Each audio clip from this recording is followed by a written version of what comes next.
Everybody remembers that asteroid that was possibly going to hit the planet? Well, now they say that it's a 0.0004% chance that it'll hit the planet. That said, they've actually raised the possibility of it hitting the moon.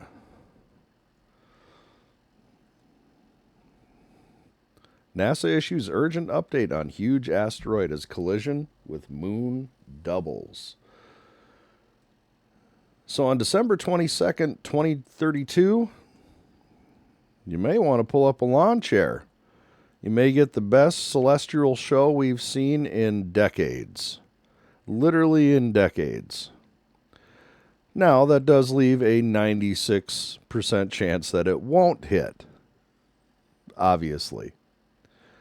But the possibility of it impacting the moon and being something for everyone to really kind of take into account might not be a bad thing. Because people kind of do need a wake-up call to this. If you're as old as I am, and I'm kind of dating myself here, you remember the impact of Comet Shoemaker-Levy 9 into Jupiter. And the coverage, the millions of people who watched anything to do with the news that NASA was putting out regarding this. It left craters that were said to be the size of the Earth. Now, Jupiter being a gas giant, it's not really a crater. It's just the explosive remnant. But you know what I mean. I found this quick 2-minute video about kind of what we learned from Shoemaker-Levy 9. I just kind of want to revisit it here so everyone can see it. And a 2-mile-wide fragment of the comet traveling 40 miles a second. Pieces of the comet that will hit Jupiter. 3 fragments are scheduled to hit the planet. Will slam into the same area, the same spot on the planet Jupiter. About 1993, we learned that there was a comet heading for Jupiter. Comet Shoemaker-Levy 9 was a comet that was discovered by Eugene and Carolyn Shoemaker and David Levy. It's shown to be broken up into a bunch of pieces. They traced back the orbit, and this thing had gone by Jupiter and gotten disrupted. And then they tracked the orbit forward and found out these are going to hit Jupiter. And that got everyone excited. But this is the first time that these impacts have been observed. Impacts were very important in the formation of everything. We could observe an impact on another planet. Scientists still don't know what they're going to see. The whole world community, scientific community, was preparing to observe these events. Any telescopes that could observe the impacts did. Many ground-based telescopes. The Hubble Space Telescope. All of the images from Hubble that went on the web suddenly got everyone's attention. Which was a real key to many of the scientific results. Also Galileo. Which was on the way to Jupiter at the time. The NASA Infrared Telescope Facility had a campaign dedicated to observing Shoemaker-Levy. This observing run for the Shoemaker-Levy 9 impacts, that was my first observing run ever. We're starting tonight with the near-infrared spectrometer. God, that's gorgeous. We were seeing something pop up on the screen that was really shouting. Literally dancing about. And we saw this bright thing just light up, and it was like, yes, we did it. We were all like kids in a candy store, I guess. The energy we saw wasn't just the impact itself, but it was the sort of splashback. And when those pieces plowed into the atmosphere, they brought up big plumes of material that rained back down on the upper part of the atmosphere. We were able to measure changes in the upper atmosphere of Jupiter. It taught us a great deal about how impacts take place. Scientists say if a fragment the same size hit Earth, it would leave a crater the size of Rhode Island. A crater the size of Rhode Island would be the end of the human species. That is a civilization-ending event. I don't know what the size of the Chicxulub crater was that ended the dinosaurs, but a crater the size of Rhode Island, I'm pretty sure would end us. That's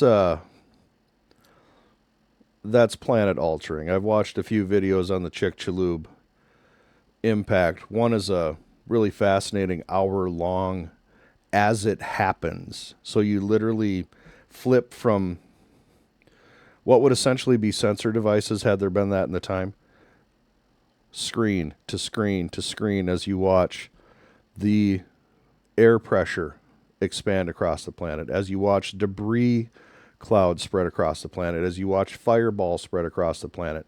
It's incredible. And something like Shoemaker-Levy 9, that would just be the end.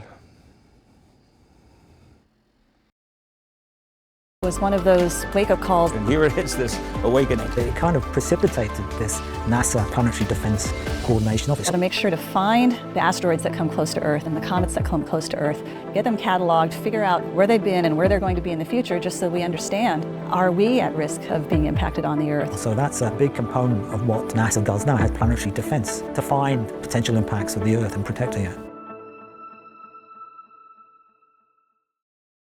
When at 2 miles. Thank you, NASA. And that planetary defense, well, that's one of the reasons that we have knowledge of this asteroid and why we've been tracking it, and why I felt this was kind of important to put in there, because people like to say crazy things. Even in the unlikely event of a lunar impact, NASA has confirmed it would not alter the moon's orbit. So it's not going to turn into that really, really, really bad movie with Halle Berry and what's his name, where the moon started impacting with the planet. Yep, that was a real one. That was a movie. But let's hope that the NASA Planetary Defense, we really appreciate their work. It would really suck to get kind of plinked by an asteroid. Granted, this one is a 10-story building, they say. They actually did measurements. Let me find that portion here. Let's bring that up here quick. However, Webb's observations have refined to a more precise 174 to 220 feet, confirming it's roughly the size of a 10-story building. That is not a civilization-ending event. That is a city-ending event.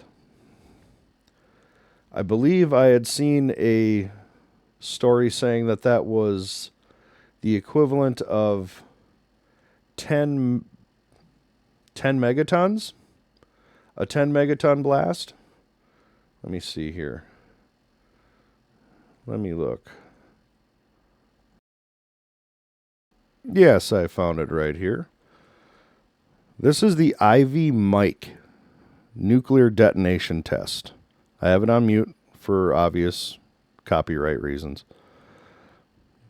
This was a 10 megaton hydrogen bomb test in 1952. It is to date the largest nuclear device the United States has ever detonated. So we are quite familiar with what 10 megatons looks like. And what you're witnessing right now on your screen is 10 megatons. As you can see, this is from the movie Trinity and Beyond, and if you haven't seen Trinity and Beyond, it's narrated by Bill Shatner. It is available on Amazon Prime. I highly recommend that you watch it. It has declassified top-secret nuclear test footage, and that goes all the way to Tsar-Bomba, the 63 megaton device detonated by the Soviets, and also has the earliest Chinese nuclear device tests. But it's a good way to kind of get what you would get from an asteroid impacting the Earth of various sizes. So just that, a 10-story building, the size of a 10-story building. Let's go back to those specs. A 10-story building, 10 megaton blast. So yeah, NASA, planetary defense, we're counting on you. Keep up the good work. And if anyone ever doubted if there was a purpose for NASA, you think SpaceX is doing this? You think Blue Horizon is doing this? This is the purpose of NASA going forward. Exploration and scientific discovery. That exploration, for the most part, is going to take place behind a telescope and behind a computer. The actual physical part of it will probably be private. But that said, we need them to keep their eye out. Keep looking. This is kind of important.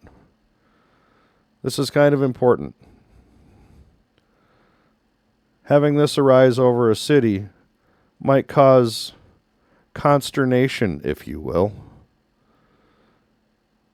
And if something were to leave a hole the size of Rhode Island, well, we certainly want to know that's on the way, because that ends us all. So I just wanted to bring that. Hope you enjoyed it. If you did, hit the like, share it with a friend. Let them know, hey, that could happen if it's bigger. But on the 22nd of December, 2032, you might want to pull up a lawn chair and cast a gaze to the moon. You may have a hell of a show. See you next time.